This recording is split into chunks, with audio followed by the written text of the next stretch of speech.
This is the CFF Sites Week 2 College Fantasy Football Show. My name is Joe DeSalvo, the voice of the CFF site. And what we're going to talk this week is where did we miss? What are we waiting and seeing? And who should we hold right now and be patient with? So that's what we're going to look at this week. We're going to look at 5 where I think after 1 week we could say might be a miss. We're also going to look at where we should hold certain players based on their week 1 performance. And then also, what are some of the matchups in week 2 that we're looking forward to provide a little bit more clarity on situations, positional situations. So we're going to get into that this week on this show. And before I do that, as you guys can see, the Helmet Blitz is filling up. More additions to the shelf this week. I think we have South Carolina there. I wrote it down. We have South Carolina, we have Oklahoma, we have Indiana, Oregon, and Arizona State. Sun Devils all made the shelf this week. And look, the one thing that I did was, hey, if you continue to lose, you work yourself up there on the shelf, maybe into obscurity. There's another level to that shelf. We can go a little bit more higher, but you want to stay on the bottom shelf. You got to keep winning games as we get your helmet in. So more to come. And I want to give a shout out this week to contributors. Thank you so much for contributing to the CFF Sites Helmet Blitz. Scott Becker, Kevin Core, Todd Runyon, Derek Price, Richard Huff, Matthew Ridgway, Michael Haddon, and Kevin Coleman. Thank you guys. There's still more. I'm going to catch you guys on the next show because they keep coming in. But if you don't see your team up there and you want to get to it, get into the Helmet Blitz, go visit it on the website and help contribute to the project. And let's get your team up there and maybe talk some trash to your rivals and competitions. But let's get into this week's show. Look, here we are sitting here at the back end of the week. That first week is always a long week. Great week. Games on Thursday, games on Friday, Saturday, Sunday, and even into Monday. So there's a lot of football to talk on the schedule, a lot to get to, a lot to review. And, week 1 always gives us the biggest questions because we come out of the preseason. We were kind of getting smells and tastes and whiffs of some changes that might be going on in some camps. And some things just hit us completely by surprise. I just have to say the Discord went absolutely apeshit on Saturday over guys like Mekhi Hughes at Oregon, guys who didn't, right? Like, we're going to get into that because there are just some things that did not make any sense, and there are just some things that we missed. So without hesitation, we've got a lot to get to. Let's get into it. And let's just start off. Let's just call a spade a spade. Let's get into, hey, we got to be vulnerable a little bit. We got to say where there was sort of a swing and miss, where we might have missed a little bit, whiffed, I would say, after the first week. And again, long season, long way to go. There are plenty of players in my history of doing this. I've been doing this for a long time that have struck out in week 1 and week 2 and then just have taken off. Case in point, Sammy Watkins, for you guys that played a long time ago. I remember dropping Sammy Watkins after when he was a freshman the first week, and he absolutely blew up, and I regretted it the rest of the year. So you have to be patient with some players, and it's always a strategy of, do I dump player A to go get player B who had a really good week 1? Do I really wait and play the long-term potential? Do I try to ride the wave of the short-term production? It's things that you have to weigh out when you take into account your roster management and long-term potential. But with that being said, where did we miss? Where I think we missed coming out of week 1. And number 5, I'm just going to start here. I'm going to start at Texas running back because I had Trey Wisner pretty high, worked him down a little bit as we started getting reports out of preseason camp that CJ Baxter was looking a little bit stronger, looking like he was back to his usual self. And then we saw that in the game where Wisner opened, I think with the first 3 or 4 snaps, and then it was a heavy dose of CJ Baxter. Now, you have to feel encouraged if you're a fantasy owner of Wisner because he was in there at the end of the game in those last few drives when Texas was really coming from behind. He looked really good in that as well. And the other thing, too, and we're going to get into this a little bit later, I'm really encouraged. I think Texas is going to have to ride Wisner and Baxter for a little while, particularly after that performance by Arch Manning. Now, take into account the defense they played was Ohio State, but based on my early observations, I think Texas is going to probably have to use Wisner and Baxter a lot in this offense. We saw what their defense can do. Their defense is still elite level.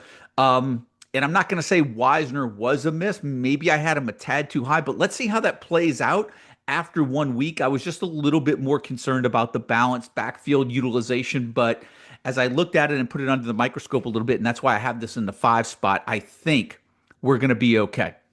Number 4, and really this is interesting because I have a lesson learned this week, even though I'm not sure many people were jumping on this train as well. But the benching of Parker Navarro and Colton Joseph, G5 quarterbacks, we didn't have those guys ranked a little higher than we would have liked.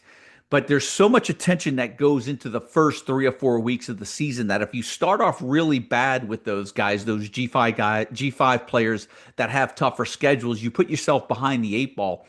So we're really conscious on not over projecting them, particularly with the early part of the season. But Parker Navarro, 4 TDs against Rutgers, 3 pass, 1 rush. Colton Joseph, I think, had 170 plus yards, 2 rushing touchdowns against Indiana, had 29 yards just with his legs. 2 guys that we didn't rank as high as we wanted to because of those non-conference games absolutely had a really good game that first week of the season. And now you don't really want to bench them going into week 2. Although be cautious with week 3. Ohio does play on the road at Ohio State. And Old Dominion, I think, plays at Virginia Tech. A little bit of tricky games, but after that, those schedules look absolutely golden. But I wish we would have been a little bit more on the train, but we didn't see that coming with Ohio playing at Rutgers as well. Number 3. The number 3 miss after week 1 for me, I think Chris Hilton, wide receiver LSU. When you look at LSU wide receiver you figure there has to be that breakout player. Aaron Anderson we had pegged as sort of that go-to receiver. For Garrett Nussmeier, he was last year. I think he will continue to be this year. But LSU usually has that big play, downfield, vertical receiver. Chris Hilton really fit the mold for that. Now, he did have the fumble. Could he be in Brian Kelly's doghouse? Absolutely. I don't think he played at all other than maybe on special teams after that fumble. It's a long season. But that LSU wide receiver core is deep. You got Barry and Brown, who's going to get a lot of touches. You've got Bauer Sharp, who was targeted several times. You've got Trey Green, who looked like a legitimate red zone threat in that offense. And of course, you've got the Oklahoma transfer, Nick Anderson, coming in. I still feel that there's a role for Chris Hilton in this offense. I do think we need to be a little bit patient, but if you're looking to move on, I get it. Bad look after week 1. Still optimistic, although I would prioritize other players on the waiver wire right now over Chris Hilton based on what I saw. But a deep receiving core, I still think LSU needs that vertical downfield threat. I think he is it. I think he'll get a shot. Take into account, as I mentioned with Texas, they played Ohio State. LSU played Clemson. These are no slouch defenses. I didn't see anybody complaining about the lack of production from Cade Klubnik at the end of week 1. Nobody had a meltdown over that, but there's a lot of more confidence with Klubnik moving forward. So Chris Hilton makes my number 3. Number 2, we probably have to go to James Madison, and that's because Matthew Sluka was up there on our preseason draft board. Remember, Alonzo Barnett had gotten that real bad injury at the end of last year. Some weather with James Madison going out and signing Matthew Sluka, there was some thinking that Alonzo Barnett would take a redshirt year, come back next year. Matthew Sluka would be the quarterback for 2025. And Alonzo Barnett would come into 2026. When I watched that game, Alonzo Barnett looked really good. He looked healthy. He's definitely, in my opinion, the better passer. I think we're going to see a 2-quarterback system right here. I think you're going to see Sluka coming in situations and sort of the change of pace quarterback. I think we can see both quarterbacks thriving in this offense. The question is, will they thrive enough to make them a fantasy factor? And my thing is, what I believe is that if both guys stay healthy, it's going to be tough to start either one of them this season, this could be a situation. And I say this all the time. We don't want to wish injury to anyone.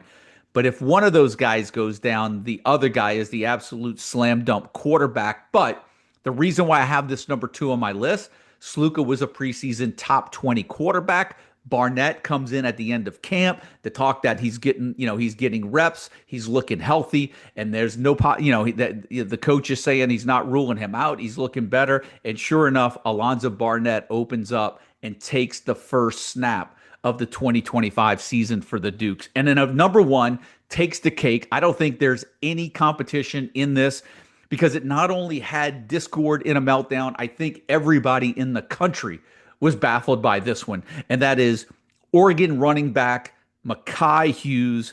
There were 6 running backs on the Oregon roster that totaled more yards of offense than Mekhi Hughes on Saturday in that first game. Now, I get it. People jumping ship. I absolutely get it. 1 carry, 2 yards. I think he had a reception maybe for 6 yards. I'm not sure what it was, or 4 yards.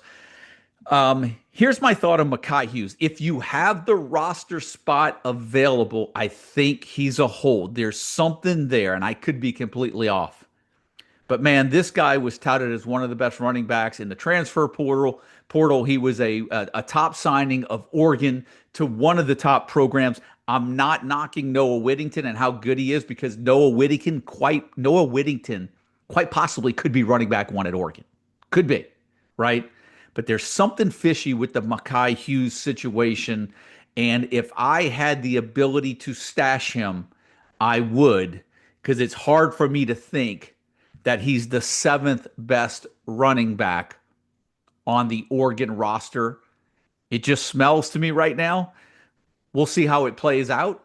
But if I had a roster spot, I'd be holding him in case Dan Lanning is doing Dan Lanning things, and we just don't know, right? So that takes care of like the 5 spots where we missed or where I missed, and I'm going to throw those out and start the show.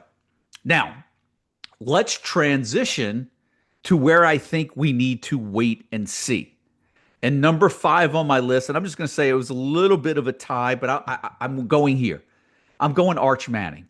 And the reason why I say this is that Arch Manning took an absolute beating in the media. Actually, I think I might have beaten him up a little bit harder. He just did not look good. The underneath throws, he had no touch whatsoever. Either the game was too big for him getting his first start of his career, or quite frankly, he's just not there. I refuse to believe he's just not there. But let's remember, there were a lot of people saying, well, if Arch Manning was any good, why wouldn't have he been the starter last year over Quinn Ewers? I think after watching that first game, we got our answer, right? Maybe Quinn Ewers really was the better quarterback last year. Now, with that being said, Texas should steamroll through some of their next few opponents. Manning has a chance to right the ship, gain a little bit of confidence, not ruling him out. But I think he's definitely a wait and see. That Texas offense, and quite frankly, Texas team is just too talented. If that Texas offense was just 5 or 6 plays better the other day, they probably beat Ohio State. I mean, they got stuffed at the goal line.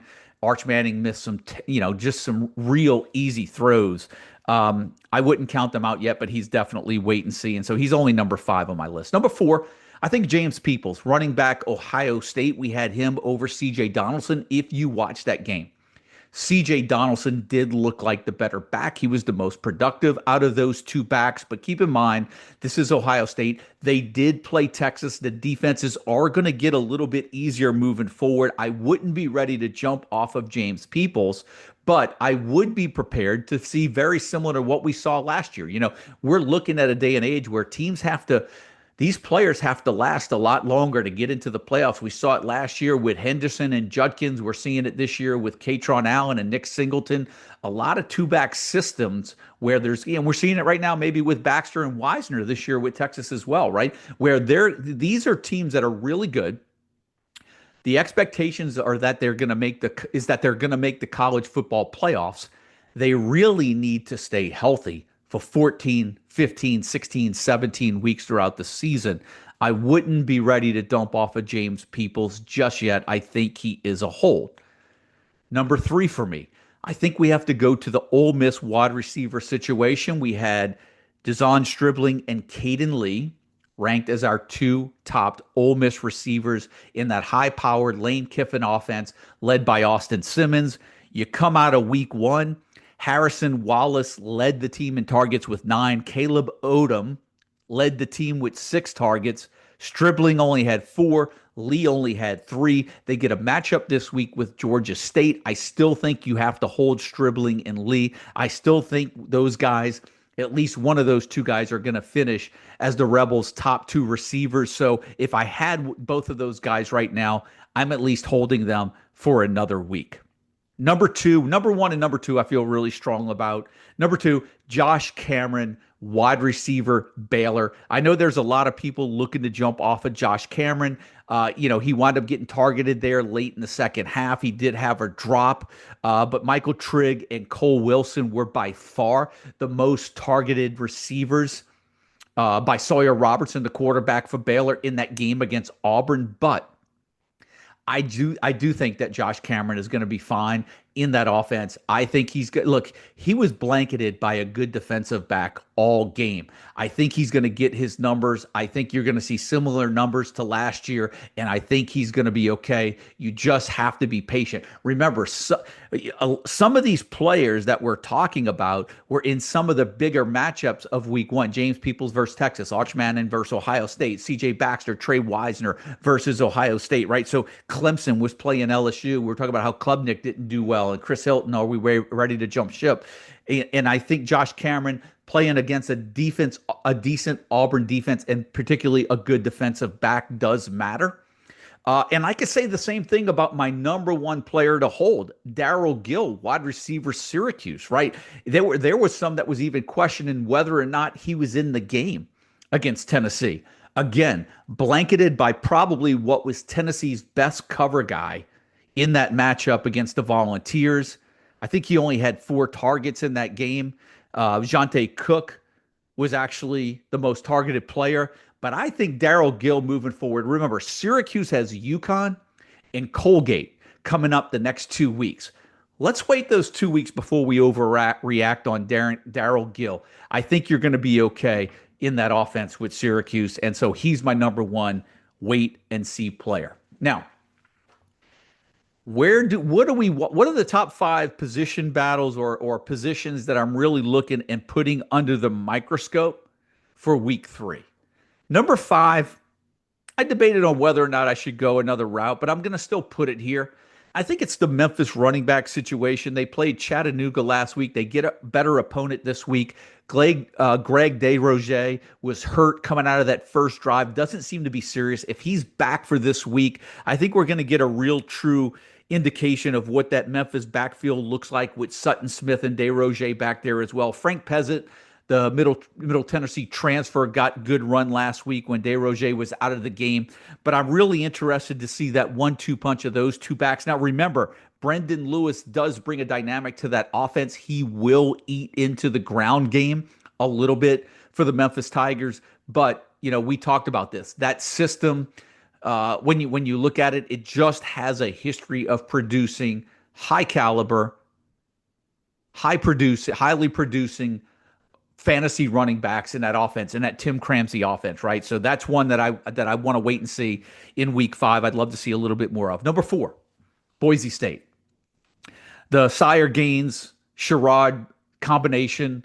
If you watch that game against South Florida, just an absolute mess for the Broncos. I don't know if it was a little bit of a mixture of the weather, the West Coast trip on the grass, whatever it was. Boise State, it looked ugly. I mean, the quarterback, Maddox Madsen, almost looked like to be on the take. He looked so bad. Sire Gaines did have the fumble where he put the ball on the carpet one time. Boise State had the ball at the half-yard line. Looks like they were about to give it to Sire Gaines at the goal line. The fullback had he went illegal procedure penalty, backed him up 6 yards. I think the touchdown then went to one of the wide receivers. So I think that's a wait and see for me, but I'm still optimistic on Sire Gaines, and I'm curious to see Sherrod's utilization as well. He got a lot of run, particularly early in the game, but I think Gaines could be the guy at the goal line in the red zone and the close games out. So I really want to look at the Broncos again this week. Number 3, Tulane running back. This was a topic of conversation in the preseason, knowing the history of the head coach. He always has a history of riding that running back one.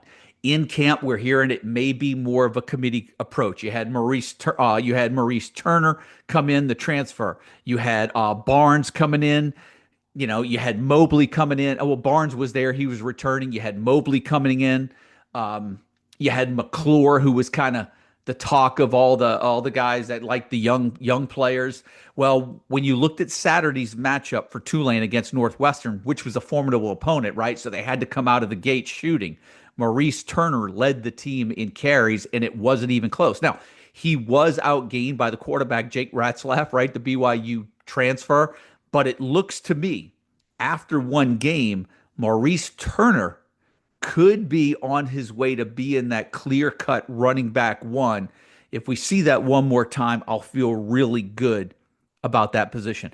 Number 2, Wisconsin running back. And I think this is really important because where we thought Wisconsin was transitioning back to being more of a run-heavy team this year, Dylan Jones, 14 carries, 73 yards, right? You still have Darian Dupree there. You've got Cade Yakimelli there as well. But let's see how Wisconsin looks this week. See if they can get that ground game going. I know they played a Miami of Ohio last week, but I don't think Miami of Ohio is a bad MAC team. They usually have traditionally they have a respectable defense. And I know this is Wisconsin versus Miami of Ohio, but week 1, most of the time, a lot of the defenses are ahead of the offenses. Let's see if Wisconsin can get things going. And let's see if Dylan Jones really does emerge as that true RB1, maybe gets over the century mark this week and creates some separation in that Wisconsin backfield. And then number 1 for me, before we close it out, the Florida State Seminoles backfield. Florida State with that big win against Alabama last week in the opener. And I talk about this throughout the preseason on the shows that Mike and I that we do and through some of our conversations. I said it at the top of the show. You don't want to wish an injury on any one player, but sometimes injuries create a little clarity when we have position battles. We went into last week's matchup, Florida State with Alabama, where we were looking at Roydell Williams, we were looking at Gavin Sawchuk, we were looking at Chroma, we were looking at Lucas, and now all of a sudden Roydell Williams is out for a while. So that eliminates one of the bigger backs. So for me, it's now Sawchuk, Chroma battling out to be that workhorse back in that Gus Malzahn offense that we know can be highly productive, a highly productive fantasy position. Sawchuk looked good. But I thought Chroma looked like everything that he was hyped up to be. It's hard for me to believe the way that he looked that he won't take over as the starter sometime middle of the year at the latest as that possible RB1. He just looked like a man out there. And so it'll be interesting to see that Florida State running back position this week. Will it be Gavin Sawchuk? Will it be Chroma? Will we start to see a little separation? Will we get another week where maybe it's a mixed bag? But for me, that's the one position watch under the microscope, the top win this week because of the potential of being RB1 in that Gus Malzahn offense. Now, look, that's going to do it for the Week 2 show. Week 2 projections are up on the site. Mike's going to have his DFS Saturday main slate and Saturday late slate DFS write-ups up. I'll put my top 25 player rankings up later on. But everything's going to be good to go in week 2. Week 1, week 2, I say this every year. It's always the toughest weeks. As you guys learned last week, just because a team puts out the depth chart doesn't mean that that's really the pecking order. You have to watch the games. The projections really do take, and I'll say this, and I say it every year, you're going to see them settle down a little bit more and become a little bit better as we get into week 2, week 3, week 4. Those projections just get better as there's a lot more clarity. There's a reason why a lot of people don't put out college fantasy football projections because it is a long and tedious process. When these FBS, FCS matchups you can't take into account how many snaps some of these guys play in these blowouts and these bad matchups. It's tough, but we try whatever we can. And Mike's DFS content is just spectacular. But the player projections are up there. All of the DFS content for week two is coming. The player rankings, and of course, the waiver wires up on the site from last week. If you're a little behind, go ahead and get some of that. We've got it coming out next week, but that's going to do it for the week two show. So now we're moving into the second weekend. Let's see how those names that I threw out pan out, and maybe we're having a different conversation in week three. Till then, good luck, everybody.